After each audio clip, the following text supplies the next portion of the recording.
গল্পটি শুরু হয় বাব নামের একটি প্ল্যানেট থেকে, যেখানে সব ব্লু এলিয়েনরা বসবাস করত। কাহিনীর মেইন চরিত্র হলো স্কর্চ আর ওর ভাই। আবার ওর ভাই ওদের এদিকের স্পেস স্টেশন, যার নাম হলো বাসা, ওইখানে কাজ করে। স্কর্চ যখন কোনো মিশনে যেত স্পেসে, তখন বাসা থেকে তার ভাই তাকে হেল্প করতো। এদিকে আমরা দেখতে পারি স্কর্চ অন্য একটা গ্রহের ভিতরে অনেক মজা করতেছিল, তখন তার ভাই বলতেছে তোমার ওইখানে মজা করা উচিত না, কারণ এখানে অনেক খতরনাক খতরনাক পানি আছে, তাই তোমাকে অনেক সাবধানে থাকতে হবে। আর কে বা শুনে কার কথা? স্কর্চ এখানে এলিয়েনদের মুখ হাঁক করে ছবি তুলতেছে আর এমন একটা জায়গায় যায় যেখানে গিয়ে 6টা এলিয়েনের বাচ্চা পায়। স্কর্চ যখন ওই বাচ্চাদের সাথে, কিউট কিউট বাচ্চাদের সাথে যখন খেলতেছিল, তখন ওদের আওয়াজ শুনে ওইখানে সব খতরনাক খতরনাক প্রাণীরা জেগে যায়। হাই রে! স্কর্চ এখন দৌড়ানি শুরু করে দেয়। দৌড়াতে দৌড়াতে সে তার স্পেসশিপের সামনে এসে পৌঁছায় এবং বাচ্চাদেরকে নিয়ে স্পেসশিপে উঠে তার প্ল্যানেটের জন্য রওনা দিয়ে দেয়। আর প্ল্যানেটে যখন পৌঁছায় দেখা যায় অনেক মানুষ তার জন্য অপেক্ষা করছিল, আর সেখানে তার একটা মূর্তি আছে, আর মানে সবাই তাকে হিরোর মতো দেখে। গ্রের কাছে ওর জেনারেলে একটা কল আসে। জেনারেল বলে তুমি স্কর্চকে তৈরি করো পৃথিবীতে যাওয়ার জন্য, কিন্তু গ্রে এখানে মানা করে দেয়, কারণ পৃথিবী হলো এমন একটা জায়গা যেখান থেকে এখনো কোনো এলিয়েন বেঁচে ফিরতে পারেনি। এর মানে হচ্ছে ওদের কাছে পৃথিবী হচ্ছে একটা ভয়ঙ্কর একটা এলিয়েন গ্রহের মতো আর কি। আর এদিকে আমরা দেখতে পাই স্কর্চ অলরেডি মিডিয়ার সামনে বলে দিয়েছে সে আর্থে চলে যাবে। আর ও তার ভাইয়ের কাছেও জিজ্ঞাসা করেনি, তার ভাই তাকে বোঝানোর চেষ্টা করে যে তুমি আর্থে যাওয়া উচিত না, কারণ এটা অনেক ভয়ঙ্কর প্ল্যানেট। কিন্তু স্কর্চ এখানে গ্রের কোনো কথা শুনে না। গ্রে তাই রাগ করে তার চাকরি ছেড়ে দেয়। পরের সিনে দেখানো হয় স্কর্চের আর্থে যাওয়ার জন্য স্পেসশিপ তৈরি করা হচ্ছে। স্কর্চের স্পেসশিপে একটি নীল রঙের লাইট দেওয়া হয়, আসলে এটি হলো আলোর গতি। এই স্পেসশিপটা যাতে পৃথিবীতে আলোর গতিতে যেতে পারে তার জন্য এই লাইট স্পিডটা দেওয়া হয় আর কি। এদিকে গ্রে অনেক ভয় পেয়ে আছে যে তার ভাই পৃথিবীতে যাচ্ছে, যেখান থেকে বিভিন্ন গ্রহের প্রায় 106 জন এলিয়েন গিয়েছে, কিন্তু সেখান থেকে আর ফিরে আসে নাই। এইসব কথার মধ্যে দিয়ে গ্রে দেখতে পায় তার ছেলে স্কর্চের সাথে খেলাধুলা করছে, আর তার ছেলে বলছে যে আমি আমার বাবার মতো নয়, তোমার মতো হতে চাই। সে বলে যে আমি তোমার মতো হতে চাই এবং তোমার মতো একজন হিরো হতে চাই এবং বিভিন্ন মিশনে যেতে চাই। স্কর্চ এসব শুনে অনেক খুশি হয়। স্কর্চ এখানে তার বাতিজাকে একটি ব্লাস্টিং ট্যাব দেখায়, যেটা দিয়ে বিভিন্ন জিনিস ধ্বংস করা যায়। গ্রে জলদি তার ছেলের কাছে যায় এবং স্কর্চের দেওয়া সেই ট্যাব তার হাত থেকে নিয়ে বলে যে এটা বাচ্চাদের খেলার জন্য নয়। গ্রে তার ভাই এবং তার ছেলের জন্য অনেক বেশি টেনশনে ছিল, কিন্তু কি আর করা যায়। একদিকে স্কর্চ আর্থে যাওয়ার জন্য একদম জোর সোরে প্রস্তুতি নিয়ে আর্থে চলে যায়। স্কর্চ পৃথিবীতে এসে প্রথমে সামনে দেখে একটা 7-Eleven, মানে হচ্ছে একটা সুপার শপ। ও এখানে দাঁড়িয়ে পাগলামি করতেছিল, আর তখন ইউএস আর্মি সেখানে চলে আসে। আর মানে স্কর্চ আমেরিকায় এসেছে। স্কর্চ এখানে তার শরীরে থাকা নীল লাইটের সাহায্যে লড়াই করতে শুরু করে, কিন্তু বেশিক্ষণ লড়াই করতে পারে না। পিছন থেকে জেনারেল এসে তাকে শুট করে। জেনারেল যে গানটি দিয়ে শুট করেছে সেটা ছিল অজ্ঞান হওয়ার গান। আর এদিকে বব প্ল্যানেটের সবাই মনে করে যে স্কর্চ এখন মারা গেছে। গ্রের ছেলে মানে স্কর্চের ভাতিজা এখানে বলে যে আপনার ভাইকে বাঁচানো উচিত। গ্রে এখানে অনেক বেশি রাগ করেছিল, তাই সে তার ছেলেকে ঘরে যেতে বলে। আর একটু পরে যখন সে তার ছেলের ঘরে যায়, তখন গিয়ে দেখে তার ছেলে তার ঘরে নেই। গ্রে তার ছেলেকে খুঁজে না পেয়ে তার ওয়াইফকে বলে যে আমাদের ছেলে ঘরে নেই। তারা দুজন মিলে স্পেস স্টেশনের দিকে যায়, কারণ তারা বুঝতে পারে যে তাদের ছেলে ওইখানেই থাকবে। এদিকে আমাদের সবার ভাতিজা একটা স্পেসশিপে উঠে এই পৃথিবীতে আসার জন্য রওনা দেয়। ঠিক তখনই এসে তার মা তাকে উঠিয়ে নেয়, আর গ্রে এই স্পেসশিপটাকে অনেক কষ্টে বন্ধ করে দেয়। গ্রে স্পেসশিপ থেকে তার ছেলেকে নামিয়ে দেওয়ার পরে সেই স্পেসশিপে বসে পড়ে, কারণ সে এখন যাবে আর্থের ভিতরে তার ভাইকে বাঁচানোর জন্য। গ্রে যাওয়ার পরে তার স্ত্রী যায় জেনারেলের কাছে এবং গিয়ে বলে যে গ্রে আর্থে গিয়েছে, আমাদের সাহায্য করুন, কিছু একটা করুন। কিন্তু জেনারেল এখানে মানা করে দেয় কোনো সাহায্য করা থেকে। পৃথিবীতে আসার পরে গ্রের স্পেসশিপ নষ্ট হয়ে যায়। স্পেসশিপটা ব্লাস্ট হওয়ার আগেই গ্রে স্পেসশিপ থেকে জাম্প করে ফেলে, আর জাম্প করার সাথে সাথেই সে পৌঁছে যায় 7-Eleven-এ। মানে কি বলবো। শপের ভিতরে কিছু লোক স্কর্চের ব্যাপারে কথা বলতেছিল, তারা হঠাৎ গ্রেকে দেখে ভয় পেয়ে যায়, আর গ্রে নিজেও ভয় পেয়ে যায় তাদেরকে দেখে। গ্রে এখান থেকে ভাগার চেষ্টা করতেছিল, ঠিক তখনই মোটা ব্যক্তিটা ওর জন্য আইসক্রিম নিয়ে আসে, গ্রেকে দেয় এবং গ্রে আইসক্রিমটা খাওয়ার পরে পাগল হয়ে যায়। ও আইসক্রিম খাইতেছিল, আর ওই মোটা লোক ওদেরকে খবর দিয়ে দিছে, আর ওরা আইসা গ্রেকে নিয়ে চলে গেছে। আর গ্রে এখানে ধরা পড়ে যায়। এরা গ্রেকে ধরার পরে গ্রে এর মাথার মগজ টেস্ট করে যে সে জিনিয়াস, তা দেখে তারা একে ধরে জালনার কাছে নিয়ে যায়। জেনারেল স্কর্চের স্যুট দেখিয়ে বলে হয়তো তুমি তোমার ভাইয়ের সাথেই দেখা করতে এসেছো, আমি বুঝতে পেরেছি। জেনারেল এখানে বলে তোমার ভাইকে আমরা ফেরত দিয়ে দিব যদি তুমি আমার জন্য এমন একটা স্যুট বানাও যেটা পরে যুদ্ধের সময় আমরা উঠতে পারবো, ফায়ার করতে পারবো এবং বিভিন্ন কাজ করতে পারবো। গ্রে বেচারা কিছু আর ভেবে পায় না, সে তো তার ভাইকে বাঁচাতে হবে, তাই সে এখানে রাজি হয়ে যায়। জেনারেল এখানে ওর গলায় কিছু একটা পরিয়ে দেয়, আর ওকে একটা জেলে বন্দি করে দেওয়া হয়। এদিকে আমাদের জেনারেল একজনের সাথে কথা বলার জন্য তৈরি হয়। আমরা দেখতে পারি এটা হলো আমাদের বাব প্ল্যানেটের জেনারেল। আসলে এরা দুজনে মিলে বাব প্ল্যানেট থেকে স্কর্চ আর গ্রেকে এখানে পাঠানো হয়েছে। এর মানে এখানে আমরা বুঝতে পারি এরা দুইজনই হলো আসল মাস্টার মাইন্ড। তারপরে আমরা দেখতে পারি জেলের দৃশ্য, যেখানে একটা অরেঞ্জ কালার এলিয়েনের সাথে তার দেখা হয়, আর সেই এলিয়েনটি অন্য এলিয়েনদের সাথেও গ্রেগের পরিচয় করিয়ে দেয়। এখানে আমরা জানতে পারি যে এলিয়েনগুলো হলো অনেক জিনিয়াস আর এরা অনেক জিনিস বানিয়েছে যেগুলো জেনারেল বিভিন্ন কোম্পানির কাছে বিক্রি করে সে বড়লোক হয়ে গেছে। এগুলো শুনে গ্রে অনেক চিন্তায় পড়ে যায় আর তখনই ঘন্টি বাজে খাবার দাবারের জন্য। খাবার দাবার করতে গিয়ে গ্রে তার ভাইয়ের কণ্ঠস্বর শোনে। যখন সে যায় দেখে তার ভাই ঘুমিয়ে আছে। এদের দুজনের দেখা হতে না হতেই আবার ঝগড়া শুরু করে দেয়। আমরা এখানে অন্য সিনে দেখতে পারি গ্রের বউ এবং বাচ্চা দেখতে পায় যে এই প্ল্যানেট থেকেই আসলে কেউ একজন গ্রের প্লেনটাকে নষ্ট করে দিয়েছে, যার ফলে গ্রের সিগন্যালও এখানে আসতে পারছে না।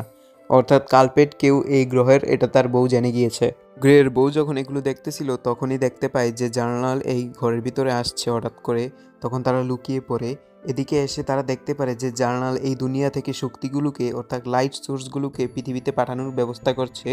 আর যখন জার্নাল জানতে পারে যে এখানে তার বউ লুকিয়ে আছে তাকে ধরে দেওয়া হয়। আর ওইদিকে আমাদের ভাইয়েরা খাবার পেয়ে মানে সবাই কার্যাকার্যি করা শুরু করে দিয়েছে। আর এদের ঝগড়ার ফায়দা উঠিয়ে গ্রে এবং তার ভাই স্কর্জ এখান থেকে ভাগার চেষ্টা করে, কিন্তু এদের ভাগ্য এতই খারাপ জার্নালের সামনে পড়ে যায়। আর জেনারেল তাদেরকে দেখেই তাদের গলার যেই রকেট আছে ওইটা দিয়ে ছক দিয়ে এদেরকে বেহুশ করে দেয়। এরপর দেখা যায় সব এলিয়েনদের জেনারেল একটা জায়গায় নিয়ে আসে যেখানে জেনারেল অনেকগুলো অস্ত্র সাজিয়ে রেখেছিল। এরপর সে একটা ব্লু পাওয়ার সোর্স হাতে নেয় যেটা ব্যবহার করে স্ক্রজ এই গ্রহে এসেছিল। সে পাওয়ার সুইচটি অস্ত্রে লাগিয়ে নেয়। পাওয়ার সুইচটি লাগিয়ে সে অস্ত্রটির এক্সপেরিমেন্ট চালায়। সবাই দেখতে পায় এটি মুহূর্তেই একটি মেট্রোয়েডকে ধ্বংস করে দেয়। এটা দেখে স্ক্রজ ভাবতে থাকে এই অস্ত্র তো নিমিষেই তাদের গ্রহকে ধ্বংস করে ফেলা যাবে। বিষয়টা তার পছন্দ হলো না, তাই সে দৌড়ে গিয়ে অস্ত্রটি থেকে পাওয়ার সোর্সটি আলাদা করে ফেলে আর সাথে সোর্সটি থেকে ব্লু লাইটও বের করে ফেলে। এটা দেখে জেনারেল রেগে যায়। সে স্কর্সকে ফ্রিজারে ফ্রিজ করে রাখে। জেনারেল স্কর্সকে ফ্রিজ করে দেওয়ার পরে গ্রে ও বাকিদেরকে কাজে লাগিয়ে দেয়। সব এলিয়েন মিলে অস্ত্রটি ঠিক করার অনেক চেষ্টা করছিল, কিন্তু তারা মোটেও অস্ত্রটিকে ঠিক করতে পারছিল না, কারণ তারা এই অস্ত্রটিকে অনেক ডিফিকাল্টি মনে হচ্ছিল। কিন্তু যখনই গ্রে আসে এখানে, গ্রে জলদি এই অস্ত্রটিকে ঠিক, তার কাজ দেখে জেনারেল অবাক হয়ে যায়। এরপর জেনারেল এই অস্ত্র বানানোর উদ্দেশ্য তাকে জানায়, কেন সে এই অস্ত্রটি বানাতে চায়। আসলে জেনারেলের বাবাকে ছোটবেলায় 3টি এলিয়েন মেরে ফেলেছিল, তাই সে ছোটবেলা থেকেই এলিয়েনদেরকে ঘৃণা করত এবং সে চিন্তায় করছিল এলিয়েনদেরকে পুরো ধ্বংস করে দেবে। এরপর গ্রেকে দেখানো হয় এই প্ল্যান করতে গ্রহের জেনারেলের হাত ছিল তার সাথে। এটা দেখে সে অবাক হয়ে যায়। সে চিন্তা করে এমনটা হতে দেওয়া যাবে না। সে প্রতিবাদ করে, কিন্তু জেনারেল রেগে গিয়ে গ্রেকেও তার ভাইয়ের মতো ফ্রিজ করে ফেলে। এর পরের সিনে দেখা যায় বব প্ল্যানেটের জেনারেলের প্ল্যান লুকিয়ে লুকিয়ে দেখে ফেলেছিল গ্রের বউ ও তার ছেলে। জেনারেল তাদের দেখতে পেয়ে যায় এবং সাথে সাথে তাদের বন্দি করে ফেলে। মাকে বন্দি দেখে গ্রের ছেলে বসে থাকে না আর। সে স্ক্রজের দেওয়া ট্যাপ দিয়ে তার মাকে বন্দি রুম থেকে ভেঙে তাকে নিয়ে পালিয়ে যায়। পালিয়ে তারা শিপের এক জায়গায় লুকিয়ে থাকে।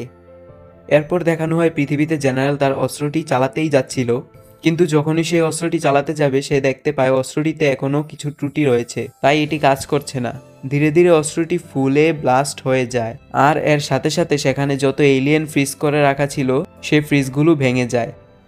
সবার সাথে সাথে গ্রে এবং স্কর্জও মুক্তি পেয়ে যায়। তারা একজন আরেকজনকে জড়িয়ে ধরে। তখনই সেখানে এক দৈত্যাকার এলিয়েন চলে আসে। সে গ্রে এবং স্কর্জকে প্রায় খেতেই নিচ্ছিল।